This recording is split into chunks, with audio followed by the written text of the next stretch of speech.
Reino Unido ya tiene nuevo primer ministro, es Rishi Sunak, el ex ministro de Economía, quien asumirá el cargo en Reino Unido luego de la renuncia de Liz Truss. Sobre los desafíos que tendrá el nuevo premier, sus características, conversamos a esta hora con el abogado Álvaro Iriarte. ¿Cómo está? Gracias por acompañarnos. Hola, Gonzalo. Muy buen día. Muchas gracias por la invitación. Un gusto. Se adelantó todo esto, ¿ah? Se pensaba que iba a ser más tarde, hora nuestra, el momento en que se iba a dirimir la situación de Reino Unido. Sin embargo, se baja una de las competidoras y congrega rápidamente la mayoría de los apoyos Rishi Sunak, este ex ministro de Economía que tiene un origen familiar indio, que profesa la religión hindú. ¿Cuál es la característica o las características de este nuevo primer ministro británico? Bueno, lo primero, Gonzalo, es que tú acabas de dar en un clavo central que tiene que ver con una de las situaciones que refleja muy bien al Partido Conservador británico, pero también en alguna medida a lo que podría ser en el futuro otras derechas europeas, que no son excluyentes y, si bien es cierto, se tratan de asociar tradicionalmente con un estándar determinado, voy a ser muy claro en esto, europeo propiamente tal, profesando la religión cristiana. Resulta que hoy día tienes que en Reino Unido hay una persona, como tú mencionaste, con una clara diferencia cultural a lo que se esperaría y que está haciéndose cargo del Partido Conservador. Y lo segundo es que probablemente la gran razón del resto de los parlamentarios del Partido Conservador para elegir a Rishi Sunak radica en los grandes desafíos económicos que enfrenta post-COVID el Reino Unido. Entonces, yo me atrevería a decir que son los dos principales ejes sobre los que va a versar este gobierno de Rishi Sunak. Bueno, la economía sin duda es probablemente la razón fundamental por la que muchos quisieron apoyar su nombre, ¿verdad? Es el gran desafío, la libra, la economía de Reino Unido ha caído de manera bastante estrepitosa, así como toda la economía del mundo está estresada, pero la del Reino Unido más aún. Ahora, él fue ministro de Economía de Boris Johnson, siempre apoyó a Boris Johnson, se salió en su minuto por diferencias en comportamiento más ligado a la ética, a la moral, dado los escándalos de los últimos días de Boris Johnson, pero hizo una buena gestión en la pandemia. Además, es una persona bien acaudalada, es uno de los diputados más ricos de Reino Unido, sabe de finanzas, fue asesor de inversiones muy importante, pero apoyó el Brexit, hizo campaña por el Brexit. Y hay muchos que sostienen que el Brexit no le hizo bien del todo a la economía del Reino Unido, pero él sí fue muy a favor de Brexit por su naturaleza y su importancia de ser una persona de origen de inmigrantes. ¿Cómo ves todo este cuadro? Esos dos factores. Sí. A ver, Gonzalo, sin lugar a duda, tenemos acá que el hito telúrico que ha redefinido y que está redefiniendo los límites políticos en Reino Unido sigue siendo el Brexit. Yo me atrevería a decir, recordemos que el plebiscito del Brexit que tú bien mencionas fue el 2016. Sí. Y ya llevamos 6 años en la dinámica del Brexit y no ha existido definición interna de los partidos, como también la última elección de la del 2019, que no esté cruzada por el Brexit. El Brexit vino a borrar ciertos límites establecidos y eso se refleja muy bien en lo que fue la última elección británica, la general del 2019, donde precisamente gana Boris Johnson con una plataforma del Partido Conservador para cumplir y ejecutar el plebiscito del Brexit. Claro. Entonces, como tú bien dices, Sunak es parte de esa plataforma y por eso llegó a ser integrante del gobierno de Boris Johnson. En ese sentido existe una cierta línea de continuidad. Aquí no estamos eligiendo como Partido Conservador a una persona que vaya en otro lado. ¿Por qué?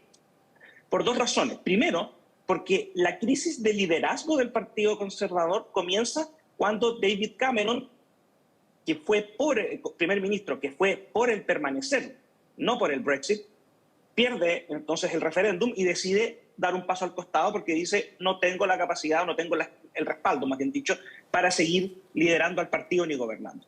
Y así es como llegamos finalmente a Boris Johnson, que fue una de las personalidades más vocales y también de los políticos más dispuestos a hacer campaña y a sacrificar imagen por el Brexit. Y en ese orden de idea, Rishi Sunak no va a dar un cambio en ese sentido, al contrario. Su principal apuesta es decir, oye, estamos a medio camino del Brexit, tenemos que seguir implementando la reforma y en ese sentido la adecuación de toda la estructura tiene que ser de tal manera que la economía británica vuelva a tener una solidez y estabilidad de largo plazo. ¿Ah? Piensa tú, Gonzalo, con esto termino esta idea, pero piensa tú que aquí hay un elemento de añoranza de la época dorada de Reino Unido en cuanto al líder en materia de comercio internacional, en cuanto al rol que tenía, no existían formalmente tratados de libre comercio o acuerdos, pero cómo se desarrollaban las relaciones bilaterales de Reino Unido en base a un comercio bastante globalizado. Y eso está detrás también en parte de la respuesta económica que se da al Brexit. Cuando los opositores dicen a Boris Johnson, o en este caso a Sunak, que el Brexit le hace mal, te garantizo que ellos van a seguir en la línea argumentativa de decir, momento, el Brexit no nos hace mal. Es una tremenda oportunidad para volver a retomar una serie de acuerdos bilaterales en materia de comercio. Sí, ahora, ¿cómo se ve la situación de los conservadores? Porque la verdad es que han sido, ¿cuántos? 6 primeros ministros en los últimos 5 años y la última, Liz Truss, duró 44 días. 44 días. ¿Cómo se ve la chance de que Rishi Sunak dure más? O sea, que se le dé un poco de estabilidad también al nuevo gobierno. Sí, bueno, yo esto lo comentaba también, lo trabajábamos en el Instituto República, donde yo trabajo, literalmente.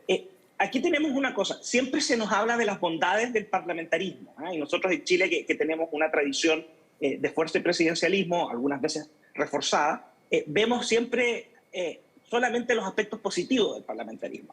Pero, claro, cuando uno asocia parlamentarismo con efectos negativos, uno piensa en Italia, que los presidentes del Consejo suelen durar 1 año o 13 meses en promedio.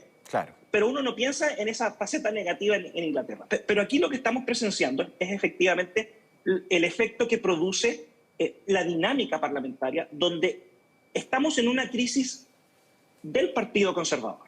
El Partido Conservador lleva 12 años en el poder y ha tenido cambios de dirección por distintos hitos. Quizás el más importante, como te decía, era el Brexit. Pero efectivamente, esto que hayan esta seguidilla de primer ministros, incluido Liz Truss de 45 días, es un reflejo de eso. O sea, mientras el Partido Conservador no logre ordenar la interna, va a seguir repercutiendo de cara a la gestión del gobierno.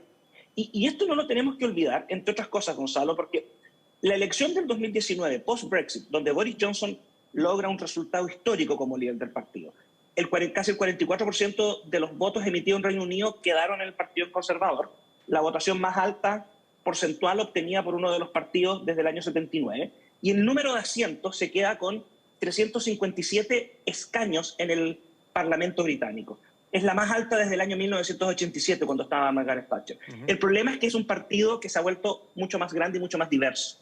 Por ejemplo, muchos de estos congresistas que están apoyando ahora a Rishi Sunak, apoyaron en su momento a Johnson porque fueron electos en distritos que tradicionalmente votaban por el Partido Laborista y que decidieron hacer ese cambio por el hecho del Brexit. Es decir, el Partido Conservador, la plataforma que armó Boris Johnson, es una plataforma del Brexit. No hubo un cambio, si tú quisieras verlo todavía profundo ideológico, de decir quiero menos impuestos, quiero menos regulación, que son los típicos caballos de batalla en una dinámica económica.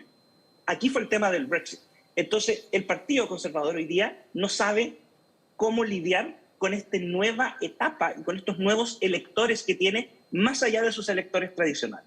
Y por eso tú tienes que varios de estos parlamentarios están constantemente nerviosos y preocupados por este tipo de decisiones. Y eso te explica por qué cayó estrepitosamente el plan económico de Liz Truss. Sí. Bueno, y precisamente por lo que veo, la explicación de la rápida unión de la mayoría de los conservadores detrás de la figura del nuevo primer ministro obedece precisamente a que él se compromete a lo que hizo caer a Liz Truss. Es decir, en lo inmediato no se bajan los impuestos mientras la inflación no se controle. ¿Esa fue la clave para esta rápida solución? Mira, yo me atrevería a decir que sí, pero también yo le agregaría otro detalle que no es económico, ¿Ya? sino que es derechamente electoral. Todavía no llega el plazo de la elección general y nadie que está en el poder quiere dejar el poder. O sea, alguien que me diga, no, mira, yo voy a asumir el liderazgo del Partido Conservador para entregar tranquilamente, para sufrir una derrota y entregar tranquilamente el gobierno en 1 o 2 años más, eso no es real. Y aquí el factor radica en que formalmente, Gonzalo, formalmente la mayoría es aplastante, o sea, son 80 asientos de mayoría sobre la oposición. Por lo tanto, en teoría tú podrías aprobar cualquier medida de gobierno, cualquier propuesta legislativa. ¿Mm? Lo que ocurre es que aquí lo que se está tratando de hacer es evitar un quiebre mayor entre las alas del Partido Conservador. Porque si bien es cierto, Rishi Sunak es una persona que se puede identificar con el Brexit, con algunas de las líneas que vino a imponer este viento que trajo a Boris Johnson. Por otro lado, cuando tú comparas específicamente en materia económica, pareciera ser que Sunak va a tomar una aproximación mucho más ortodoxa en materia de finanzas, como lo que tú decías que fue esta clave. Pero el segundo factor es que, por ejemplo, Boris Johnson se retiró de la carrera. ¿Por qué se retiró de la carrera? Probablemente porque una nueva elección terminaría por generar mayores grietas en el Partido Conservador. Grietas que no existían con esta intensidad desde la primera elección como primer ministro de Margaret Thatcher en 1979. Bueno, vamos a ver cuáles van a ser las reacciones, también las primeras declaraciones del nuevo primer ministro británico. Muchísimas gracias, Álvaro, por acompañarnos esta mañana. Gracias, Gonzalo, y nuevamente agradecido de la invitación. Buen día.